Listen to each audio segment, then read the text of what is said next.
can share a few things with you.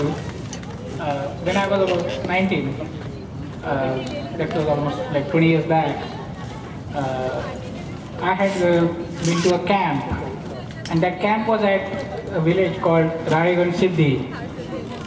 The village it belongs to Anna, and that's where he started his work and mission.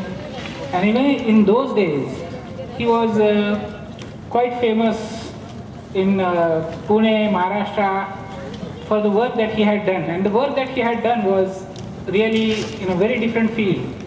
He had really improved his village and solved a lot of problems. His village really belonged to Nagar district, which was a drought-prone district. And he had really solved the problem with a lot of innovative methods, including the drip irrigation that we know today. I think pretty much he invented it, or at least the village invented it.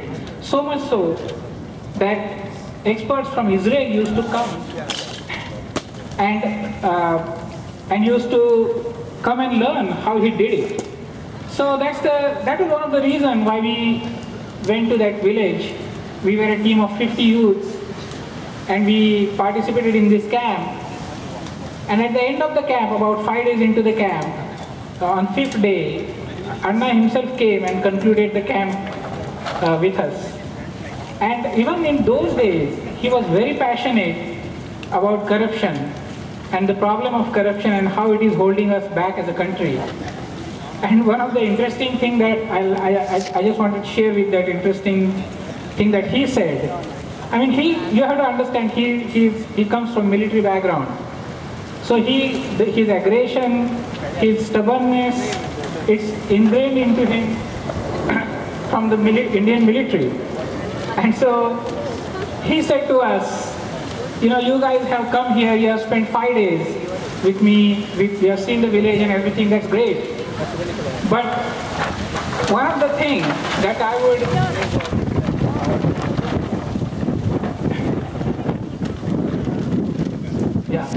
So one of the things he said that you guys can do is, when you go back to Pune, gather a team of 100 youths like you. I'm going to give you a list of most corrupt 100 government officials in Maharashtra.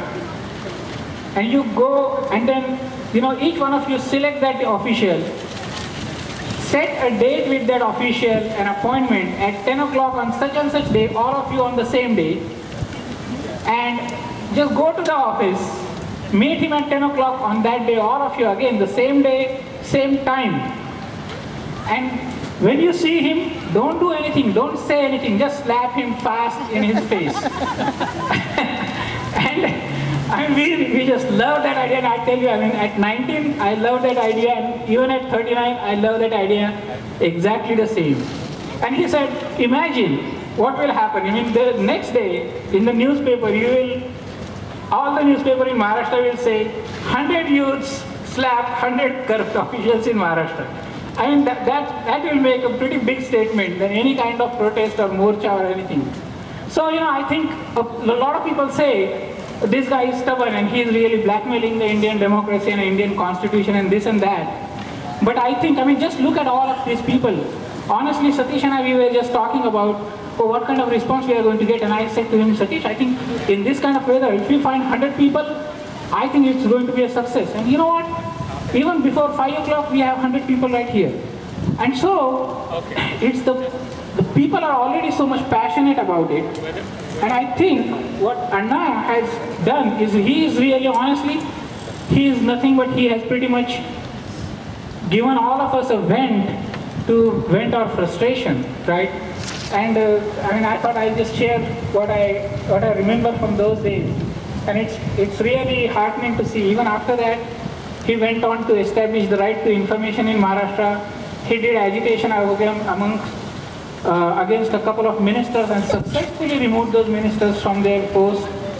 And then I think after that, the right to information has become a nationwide act, not just restricted to Maharashtra. And I think it's really heartening to see how that struggle is now going forward. And you know, again, as a common man, I personally feel so privileged to be here and just be a part of this. I really thank the organizers as well as each one of you. So thank you.